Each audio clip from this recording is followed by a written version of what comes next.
Hello, friends. Before the Shift From Within podcast was born, I was working with a very good friend of mine on another podcast called Creating Motivation. After my friend decided that podcasts just weren't for her, I recorded several episodes that were never released until now. These conversations may have been recorded some time ago, but the message is just as relevant today. What you're about to hear is one of those unreleased episodes. Happy listening.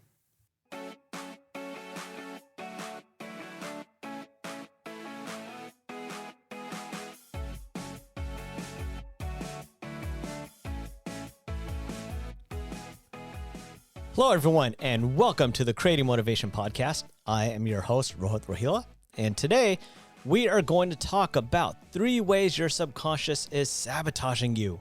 3 things that your subconscious does that you might not even know you are doing, that your subconscious is doing, that your brain is doing to you that holds you back. Now, what is the proof in that, you might ask? As humans, we all have a natural tendency to hold ourselves back from achieving true success, the success that we claim we all want to achieve. Humans are the only living things that restrict our own growth. Think about it.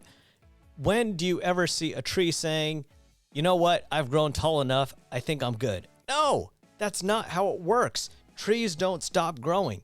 They keep stretching as far as they can. They start spreading out their limbs for that little bit of sunshine. They dig their roots deep down into the soil in order to capture that water. They never stop growing. Same thing with all the other animals that are out there. They never stop. It's only us that says, you know what, I've reached my ultimate. I think I'm going to hold back now and pull back on the reins and just call life good. Humans are the only ones that do that. All other life is constantly trying to not only grow, but to constantly improve their situation. We hold ourselves back. Now, why is that? The reason we hold ourselves back is because of our subconscious. More specifically, it satisfies the 2 greatest needs of our subconscious. And for those of you who are new to the subconscious, what the subconscious is your brain. It is your thoughts. It is your feelings, your actions or inactions. Your subconscious is what always drives what you do. For example, 90% of the decisions that you make every day aren't even made by you. They're made by your subconscious. And the way your subconscious works is it works by finding and defining patterns. Think about it. If you always brush your teeth with your right hand, and then you switch to your left hand, you have to consciously think about that. You have to think about, okay, how do I hold it again? And it could be something as simple as that. Or, where do I start? Do I start at the top, the bottom? You have to think about that. Whereas when it's in your right hand, if that's your dominant hand, when it's in your right hand, you don't even think about it. You just brush your teeth like normal. You don't have to take the time to think about it. Your subconscious likes to have you be on autopilot, making as few decisions as it possibly can based off of your past, because in your past, you were safe. Now, times when you did something that caused you to be unsafe, your subconscious is now going to try to talk you out of it. If you went swimming way back when you were a kid and drowned, almost drowned or, whatever, your subconscious is going to prevent you from diving back into the water. It's something that you're going to have to overcome. It's not going to be natural. You're going to think about it. You're going to have flashbacks of trying to grasp for one more breath of air before someone saved you. So your subconscious's job is to keep you safe. Now, the reason we hold ourselves back is because it satisfies the 2 greatest needs of our subconscious. 1, the need to look good. And 2, the need to be right. So it's a combination of these 2 things, the need to look good and the need to be right, that your subconscious is going to hold you back from doing things that you wouldn't normally do. So, for example, if you have never given a public speech before and you are going up there for the first time, what's going to happen? I can tell you, you're not going to feel comfortable. Your heart's going to be beating. You're going to have cotton mouth. You're going to be so nervous. You're going to have an elevated temperature. It's going to feel like it's 100 degrees in there. Each step is going to take forever. Standing up there, you're going to sound like, you're gonna sound like you are saying tons of ums and like, and it's just going to be a mess. So your subconscious is going to prevent you from even getting on stage because you are going to sabotage the way you look. And the way you look is you want to look good. So you don't want to look like a fool. Subconscious steps in and says, nope, you're not going to do it. The other thing is your subconscious has the need to be right. And so think about all the things you hear about public speaking, right? Anytime someone says anything about public speaking, it's, oh, I can't do it. That's too scary. I get too nervous. You don't want to go up there and look like a fool. It's very difficult. In fact, a study was done a while back ago that found the greatest fear everyone had was the fear of public speaking. And down on that list was death. So people would rather die than give the speech at their own eulogy or a eulogy or whatever, something like that. But so you're not going to want to do these things because your subconscious is going to be like, oh, all I've heard is negative things about it. It must be what everyone thinks is right. Therefore, I'm not going to do it. And so that's the way that your subconscious kind of works on holding you back. Now, let's talk about these two needs and the driving force behind the majority of the actions or inactions that you take. So number one of the three ways that your subconscious is sabotaging you, number one is maintaining the illusion of control. The subconscious is maintaining the illusion to itself that it is in control. It's tricking itself into thinking that it is in charge, that it is doing the right things. In a world where we spend a third of our lives at work, helping someone else with their dreams and answering to a boss that you might not like or horrible management, we need to maintain some form of control in our lives. So again, a third of our life is dedicated to work. If you are not an entrepreneur, which the majority of the population, 97% of the population is not, then that means you are helping someone else achieve their dreams. You are a slave to what they want. So anytime you work for someone else, they're going to tell you the kind of job you can have, the kind of money you can have, the types of vacations you can go on, how long you can go on vacation, the type of house you're going to live in, the kind of car you're going to drive, how many kids you can have, the type of education your kids can have based off of how much money you're making. They're able to control all that. So unless you go the entrepreneurial route, you are a slave to someone else telling you what you can and can't do. So because of that, you spend 8 hours, 9 hours of your day helping someone else, and you feel like you are not in control of your own life. So when you come home, the subconscious is going to kick in and do things and perform actions to help satisfy the illusion of control. And what that means for a lot of people is manipulating those that you love at home.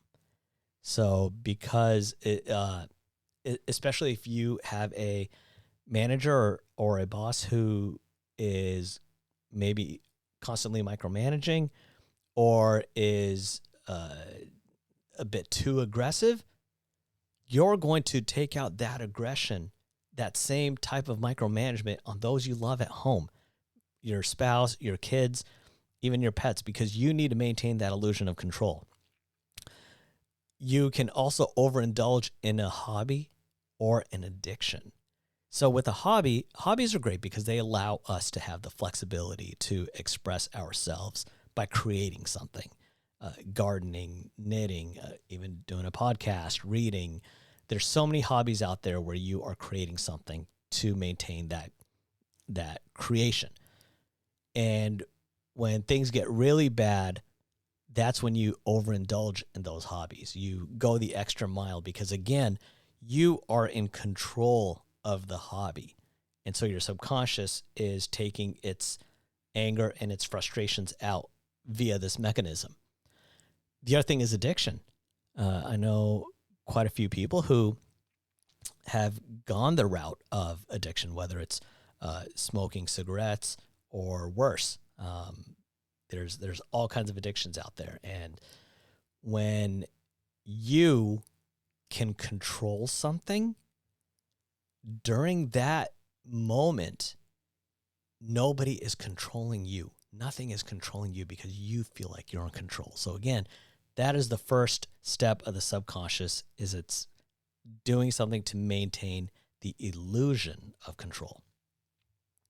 Number 2 of the ways that your subconscious is sabotaging you, it's creating backdoor excuses. Now, this is a large part of my seminar. I talk about a backpack that we all carry with us at all times, a backpack full of excuses. And think about it. Anytime you need an excuse, you just reach back in your backpack, and which one will it be this time? Was I, if I'm late, was it traffic? Was it construction? Was it a slow driver in front of me? Did someone cut me off? Did I get a flat tire? Did I run out of gas? I've got all those excuses. And, you know, if I'm supposed to meet someone at 5, I show up at 5:30. Hold on, let me see. Okay, this time it was, boom, here's the reason I couldn't find my wallet. Whatever. So we all have a backpack full of excuses. And one of the main excuses that we have, or the main types of excuses that we have, is creating backdoor excuses. By holding ourselves back and not giving something our all, we're creating a backdoor excuse in case of failure. So think about this. If I tell you that it is my goal to run a marathon, and I start running, and then all of a sudden I stop, what I'm going to do is, if I'm not giving it my all, and by all, I mean like just 100% going balls in, not just running, but having the right equipment, taking care of my body, eating healthy, and getting enough fluids, I have excuses on why I wasn't able to accomplish my goal. See, you don't understand. I wanted to run a marathon, but my shoes start falling apart, and then, you know, it just didn't work out, or my legs just keep cramping up and they're just not built for running. I mean, I'm going to have tons of excuses for not giving it my all. And that's something our subconscious does. Upon failure, it allows us the flexibility. Again, that's what a backdoor excuse is. It's allowing ourselves the flexibility to say, I didn't give it my all. That's why it didn't work. So those are all painful things to really admit to yourself. That this is one of the most difficult ones, is the creating backdoor excuses ones, because what we're doing is we are already planning our failure and strategically coming up with the reasons why we can't do something, or why we were unable to accomplish something. The follow-up will then include some excuse, including lack of time, too busy, not enough resources. And what are all those things? They're external. The blame isn't on us. I wanted to run that marathon, but these are all the things that prevented me from doing it. That's what my subconscious is doing. It's preventing me from taking full responsibility by diving in 100%. And because I wasn't 100%, the reason why I wasn't able to accomplish these things are all these external factors that I'm going to blame. I'm not going to take responsibility for it. That is what the subconscious does to allow itself to have some backdoors, some backdoor excuses. And 3, living in the past. What you're going to do is you're going to leave doubt so you can continue having a goal. And again, this is one that's a little confusing out there. So leaving doubt so you can continue having a goal. Now, this is something I never really thought about. It wasn't until on the GYST podcast when Kyle Reed kind of first started bringing this up, because we were exploring the idea of why people aren't fully able to accomplish goals. And we were coming up with all different reasons. You know, we talk ourselves out of it, or we don't know how to set goals, etc. And he said, maybe the reason why we don't accomplish those goals is because it feels good to have a goal. And I started digging in a little bit deeper. And the thing is, if you don't have a line of goals set up for yourself, so you have a sense of direction, a sense of here's what I have to do, you're going to feel lost. And this topic was really explained or really investigated by NASA. What they were finding is when astronauts were coming back from the moon, they were falling into severe depression. Now, when you go to the moon, what is next in terms of goals? How do you possibly accomplish that?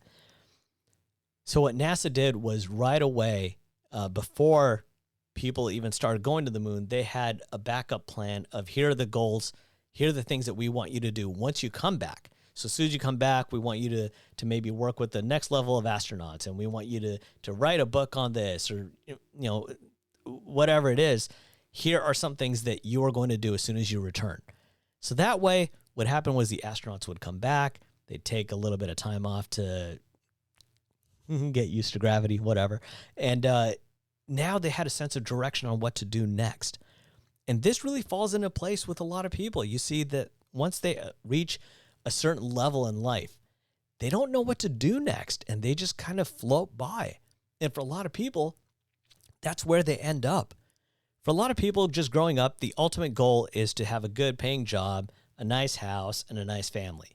And think about that. If you have all those things, if you have a nice job where you're making consistent money and you know what to expect day in, day out, if you've got a good family, you're happily married, how do you possibly contribute to accomplishing more things? You don't, because you don't know what's next. And if you don't take that time to figure out what's next, you're going to feel lost. So again, the subconscious, by living in the past, you're leaving doubt so you can continue to have a goal. A few people hold themselves back to create a sense of doubt that can creep into controlling your life. You'll always daydream by living in the world of if only. And that's where you really start falling into traps. You start thinking, about decisions that you made in the past. If only I had done this, if only I had done that. When you are younger, you will regret the things that you did because they, get you in trouble or, hurt somehow. But when you grow up and you grow old, you regret the things that you didn't do. Now, why is it at the beginning of our lives we're so willing to take risks, and then as we grow older, we're not willing to take risks?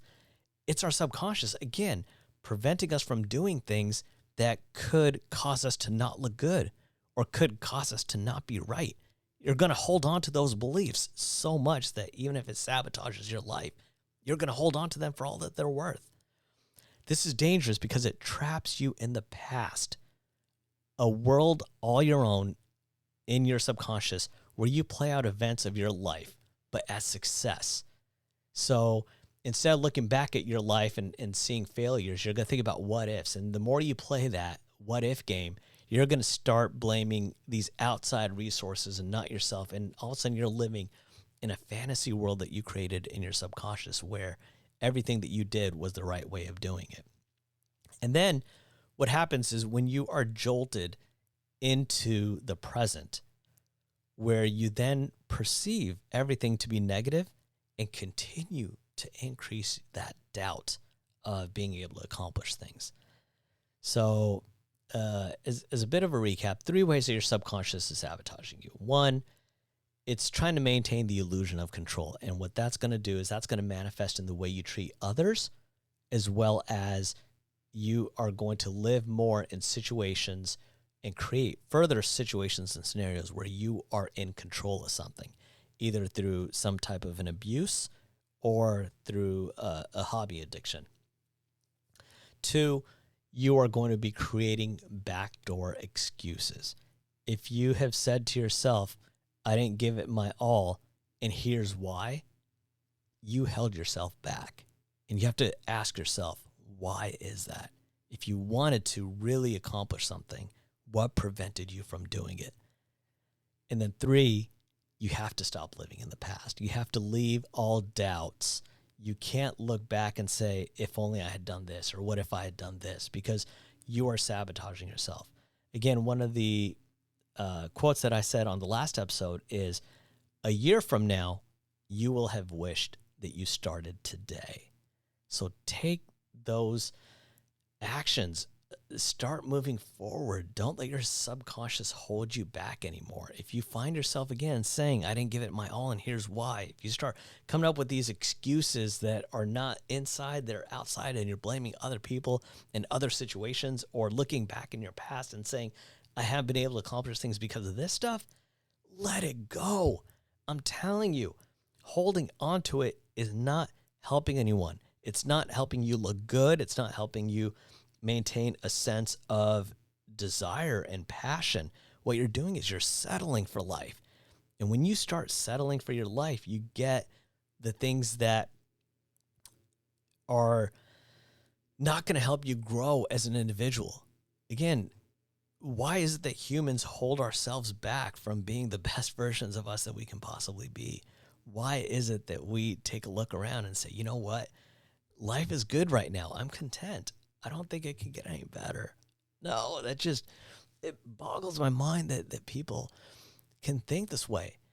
And, here's a perfect situation. I was once coaching someone, and I asked this person, I was like, design for me your ideal life. So start telling me the specific details. And they said, you know what? They took a moment to reflect, and they're like, my life is pretty perfect right now. I'm happy with what I have. I'm in a great relationship. I love my wife. My house is a perfect house for us, where it's just the two of us and our cat. I don't really see the need to have a lot of a bigger house, because then I'd have to clean it and maintain it. And I don't want to do those things. I'd rather just kind of enjoy life and be able to not doing things that are too out there. I'm good right now. And what was painful to see is this person had settled in life. To think that your relationship is as good as it's ever going to be. To think that your level of accomplishment is as good as it's ever going to be.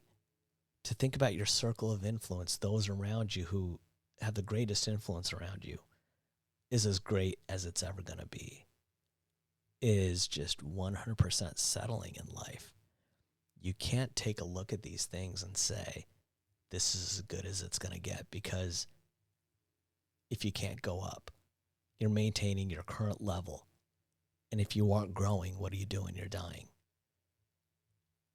A tree does not say, I have grown as much as I can, therefore I'm going to stop. And we shouldn't either. So again, take a look at some of the things that you're doing. These are, again, the 3 ways that your subconscious is sabotaging you. So for your call to action, ladies and gentlemen, what I want you to do is just take a quick time out of your life. Go for a 5-minute walk. Look, if you can't afford to take a 5-minute walk outside, then why are you even listening to a podcast called Creating Motivation? Don't come up with excuses of it's raining outside. I live in Seattle. It rains all the time. I still go for walks. Go outside, walk for 5 minutes, and just think, what are the ways that your subconscious is holding you back? And specifically, what I want you to take a look at is, what are the backdoor excuses you are holding yourself to? What are some things that you are doing right now that you know deep in your heart that you aren't giving it your all? You know that. What are those things? Just start thinking about them right now. What are the things that I say I want to do, but I'm not fully doing?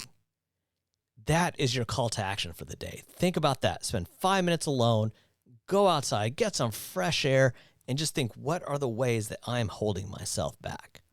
So with that, thank you very much for listening to the Creative Motivation Podcast.